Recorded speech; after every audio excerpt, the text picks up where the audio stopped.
The white working class male, do you think they are voiceless? Do you think they are ignored? We value identity. We value patriotism.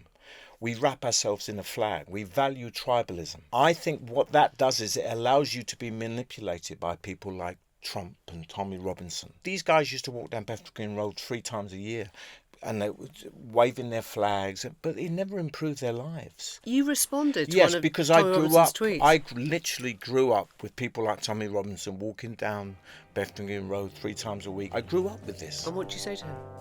I can't really say. It is amazing to have with us Eddie Marsan, who you'll probably know from about a billion different things. Actually, I'm just trying to think. I know you won the London Film Critics Circle Award, and you did that with Happy Go Lucky. But you're here today to talk about the Lockerbie bombing drama, and it's just been made for the BBC. And you play this Kentucky FBI agent, and we were discussing this, and I found out something weirdly about John as I did this, which is you covered Lockerbie. I never even knew that. Yeah. So, it's weird. I mean, I guess the first question really to you, Eddie, is how you came to the drama. They approached me, asked me to play Tom Thurman, and when I read it, what struck me about the drama was that it was so tastefully written and extensively researched. It took 8 years to develop. And because of that, it's a beautiful tribute to the Lockerbie community, the small police force who had a plane land on their village, and the cooperation between the different investigative teams from across the Atlantic to the Scottish, and the just the way that the collective response to a tragedy. Really, it's a sad story, but an inspiring story. I mean, it all happens in that week before Christmas. Yes. And you feel really powerfully the sort of no one can quite grasp the weight or the scale of what has just happened. This was a crime scene that cast its parts and its people, its passengers over 800 miles. Yes. And it became something that the community, this tiny community, suddenly was the centre of the world, the centre of US intelligence, the centre of Whitehall investigations, the centre of questions about terrorism. You remember that, Yeah, right? I mean, look, I went up there the morning after. So it happened in the evening, we've heard about it, and then I was sent up first thing the next morning. I saw a Chinook pilot, and I got chatting to him. He was from kind of near where I used to live, from RAF Odium in Hampshire. And I said, can I come up with you? He goes, yeah, fine. And I was put on this bungee rope at the back of the Chinook. I never once asked what they had been tasked with doing, and they were collecting bodies in body bags. I was able-bodied. They said to me, come on, you've got to help lift it. And it was horrific, and it was deeply disturbing. But to your point, Eddie, about the community, I remember the dignity, I mean, the shock and that sense of what has just happened, and suddenly the media is landing in ever greater numbers in this community. I mean, the worst moment was being in the pub the night after, and because it's on the borders, they got the news from Carlisle or from south of the border. And the headline on the regional news, we'd all stayed to watch the 6 o'clock news, and the regional news headline was Carlisle Airport has its busiest day ever as rescues. And you thought, oh no, that's not the story. Is not Carlisle Airport having its busiest day. It's all these hundreds of people who've died. But they were trying to find their local angle on the whole thing. Just for you, kind of. I mean, do you? I mean, yeah. I'm older than you, but you remember it. Yeah. Because it was one of those 18, 19, formative things. You think, Yes. Christ, what's just happened? You were just about to go off to drama school. I was about to go to drama school. Yeah. I just got in, and I was working in Bethnal Green at the time in a menswear store, and it happened. And I remember it. But the amazing thing about the story is, like, the way this one couple found a body of a young man in their garden, and they treated him like he was their son. Yeah, she didn't want to leave the body. They didn't want it was their boy, And the character Phyllis Logan plays this brilliant character in the story of the Lockerbie women who washed all the clothes and sent it all back to the families because they realised that was the only way they could contribute to help them get through the trauma. It's an incredibly poignant story, really. And what you realise watching it is that was such an analogue age of Yes. detective work. You know, we didn't have phones, we didn't have that speed of communication. And, you know, you come over, you're put on a plane as the FBI, the man who can spot the sort of what's it called? The traces of Yes. Semtex sort Yes. of thing. You know, Explosives, yeah, you're a bomb disposal Yes. expert in a former sort of life. And you come over and you are basically on the ground, touching things, looking at things.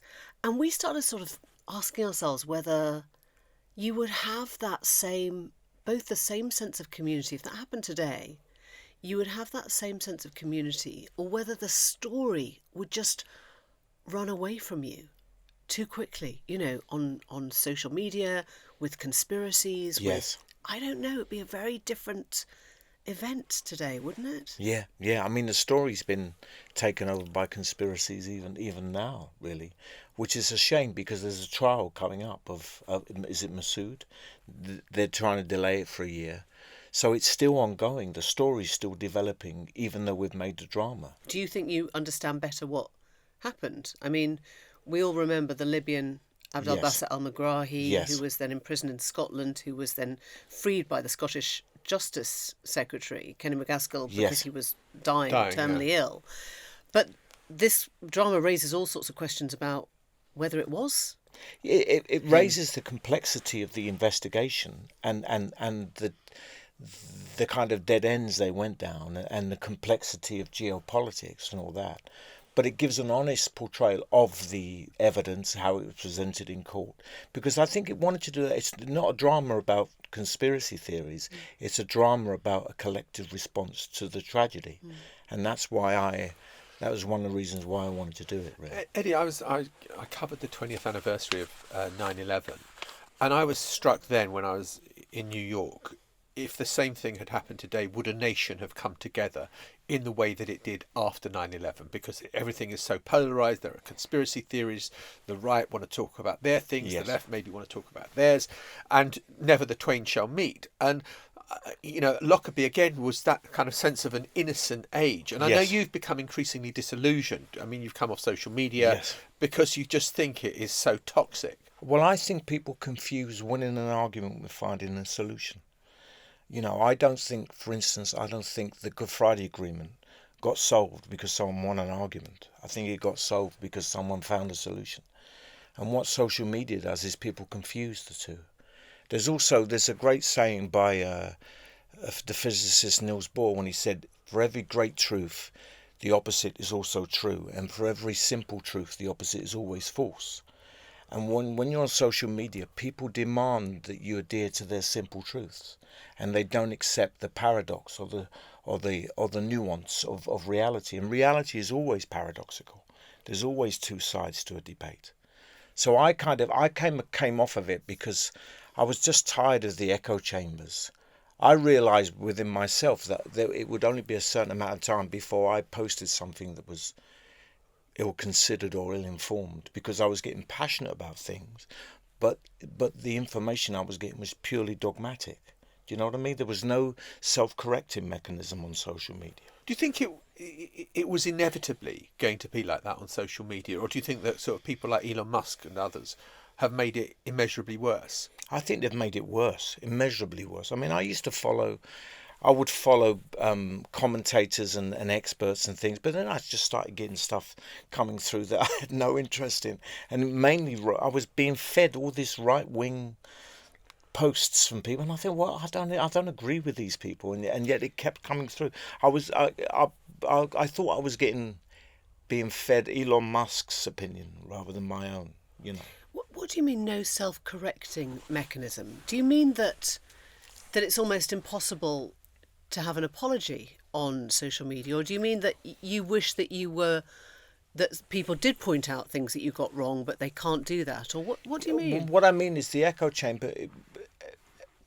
Echo chambers become almost like religious fanatics. So you create an orthodoxy, and if you step out of that orthodoxy, then you're punished. Yeah. And even people who are well-meaning, they're fed things that are just one side of a debate or one side of an argument, you know. And as an actor, the reason it didn't appeal to me, because I left school at 15. I have no academic qualifications whatsoever, and my job as an actor, I've been an actor now for 34 years, and because of the way that I look, and because of where I come from, because we both come from Stepney, and because of that, I've always been cast in playing dodgy characters. So I've spent 30 years trying to understand people I don't necessarily agree with. That's been my job in order to play them. But do you think you were typecast as a dodgy character? Oh, 100%. I mean, look at my face. Because of where you came from? I think so, initially, yes. I mean, I was on Crime Monthly about 4 times and the Bill 4 times. I did every crime in London. And my community found it hilarious. But the thing they were most disappointed was I was always got caught. They said, we don't mind you being a villain, but you have to get caught all the time. Fantastic. So so you're from Bethnal Green. Yes. And I was grew up down the road in Yes. Stepney.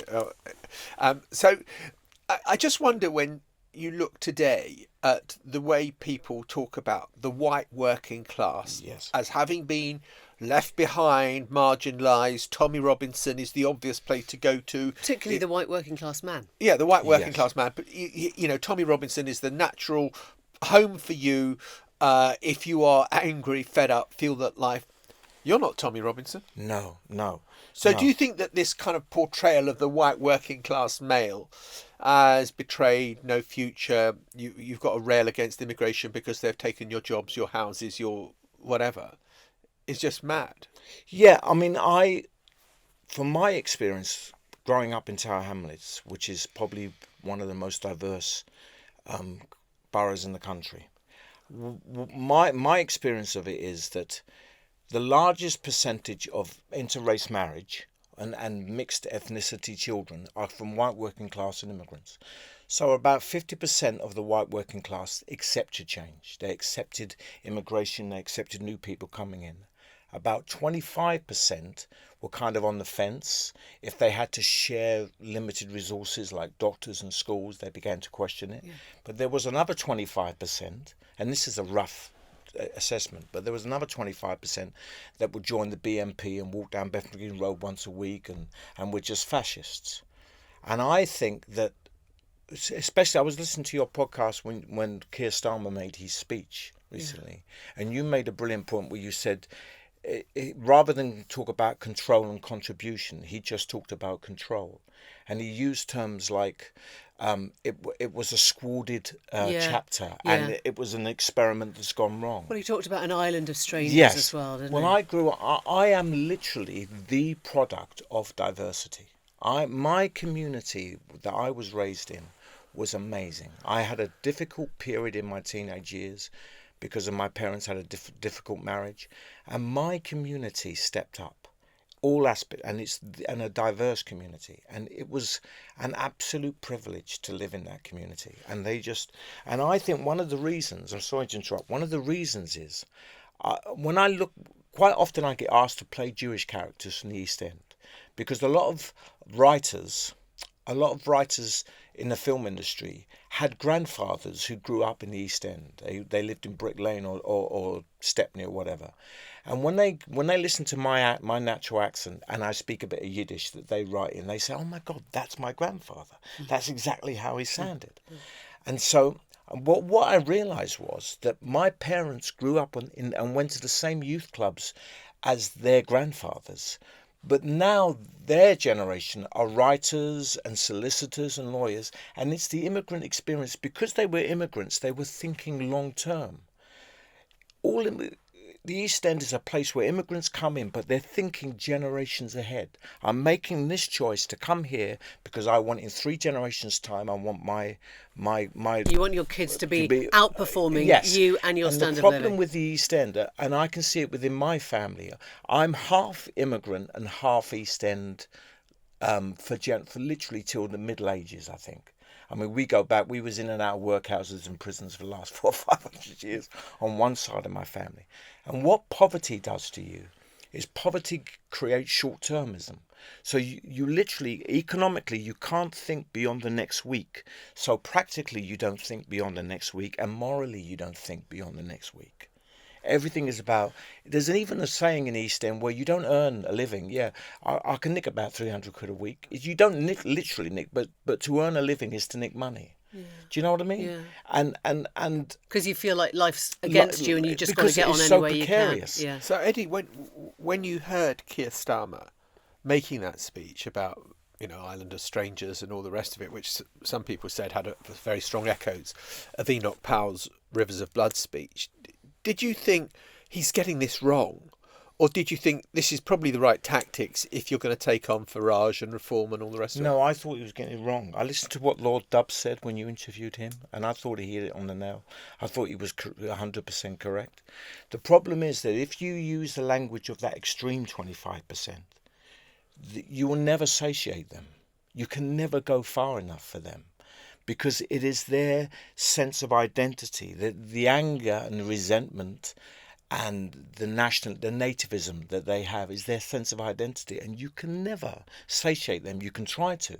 What you should actually do is the way you spoke about contribution and control, but speak about the contribution. But you can't deny the contribution because it's there for us all to see. But okay, so Eddie, you're the poster boy of the white working class East End lad who kind of has had his dream career and his dream life. And I guess, I'm assuming there must be some sympathy for what many of those kids now are going through, isn't there? The white working class male who, do you think they are voiceless? Do you think they are ignored? Do you think they have become the underdog? What you have to ask yourself is, one of the problems I have is when you talk about the working class, quite often people talk about the white working class.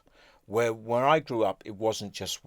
Most of us were literally 2 generations away from grandparents coming from somewhere else. And I'm not the exception. On my estate, I am not the exception. I have close friends of mine, their children are now write novels, and they go around the world with their children to conferences and stuff, promoting their novels.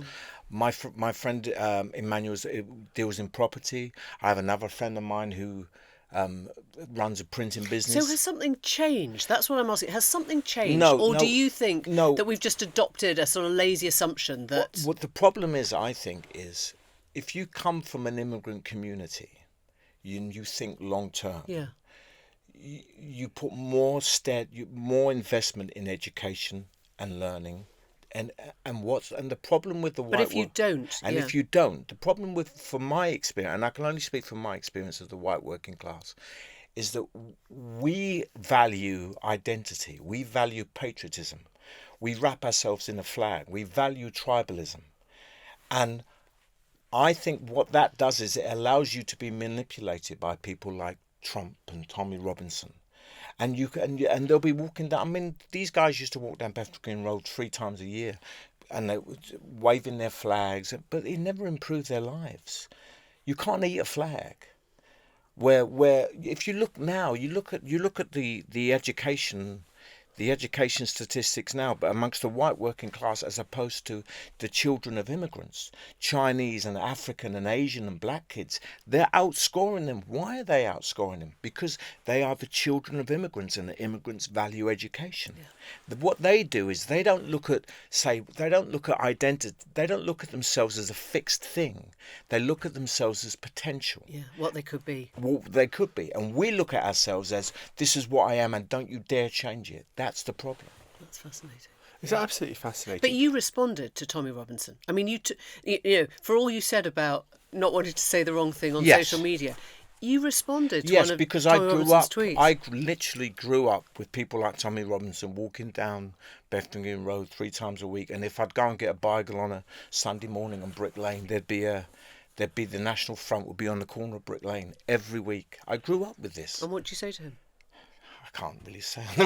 Yes, you can. Yeah, you can. Believe me, we've all said worse. We'd all tell him to off. I mean, my mum, when I was a kid, my mum got me a T-shirt that said "One race, the human race," and Said what? she said "One race, the human race," and she said, "Go and stand on the corner, boy, and go." I was terrible, but she said, "Stand on the corner, boy, and cut them off." Okay, we haven't had that one before. Yeah, well, that's good. Actually, I now know you're absolutely proper East End because you said bagel, not bagel. Not bagel, bagel. I always grew up calling them bagels, and suddenly, we get westernised and Americanised, and they're bagels. They're bagels. They're bagels. They're bagels, not bagel. I remember when going to drama school, and someone said to me, "Would you like a bagel?" And I didn't know what they were talking about. Weirdos. Just on that, when you were going to drama school, would the 16-year-old Eddie Marsan find it as easy to get into drama school today? I mean, you had people who wanted to help you along the way. Yeah, I had Mr. Bennett, who was an East End bookmaker, and he paid for me to go to drama school. But there was no grants then. The GLC, or I think that was the council then, weren't giving grants for drama. So there was no way. Now you could get a loan, but you'd be an incredible amount of debt. So it is harder. I think, I've been talking to BAFTA about this, that I think within film companies, sometimes they go to a certain area in the UK. There's a Sheffield Film Fund or a Welsh Film Fund or something, and I think those film funds should say, if you come here and you benefit economically or through tax breaks or whatever to make a film here, one of the things you have to do is pay for a term for a kid from an underprivileged background to be in front of the camera or behind the camera. You have to pay it forward, and I think they could do that. I don't think that's going to be I know the budgets are tight, but when you look at the budgets of films, you could easily afford to do that. You do a lot of work in America. Yes. Do you get worried by Trump's pronouncements on foreign films, and even foreign films as in making films that America imports? It doesn't make any sense. I remember the first day it happened, everyone was panicking, and then I'm working on something now, and it's an American company, and we all just sat around, and it's there's nothing you can do about it because there's no logic to it. You don't know how you could implement that. I mean, if you make films are not made. You write a film in the US and you shoot it in the UK, or you shoot it in a location because it has to be in a certain location to look that way. And then the publicity department is in the US, and quite often the publicity is more than the film itself. It's not a sneaker. It's not. So how do you deem what is the product? What is the final product? It doesn't make any sense. You can't make everything on a back lot in Culver City. So do you find you just let all the noise go? Yeah, you just it doesn't make any. It's like my dad when he gets half cut at Christmas. You just think, have another mince pie, and and they'll fall asleep in half an hour. So you're hoping that Donald Trump has another mince pie and falls asleep in half an hour? It doesn't make. There's no logic to it. Do you know what I mean?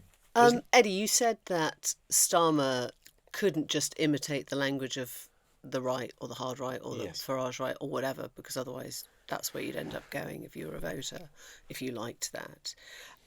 We've got a spending review coming up next week. I mean, we're right in the middle of this big announcement on defence spending. Do you have sympathy with the idea that he feels he has to stick to the fiscal rules? He feels he has to put defence first. He has to get things right and find the money for them before he can actually find the extra money to spend on whatever it is, ending the cap on child benefits. Yeah, well, it's about. I think a lot of it is about narrative, isn't it? Really, it's not about. People don't want facts; they want a narrative that they can believe in. So I can understand that. I think that if, when I went back to that analogy of the 25%, that 25%, they're on the fence. They're on the fence because of limited resources, because they have to share.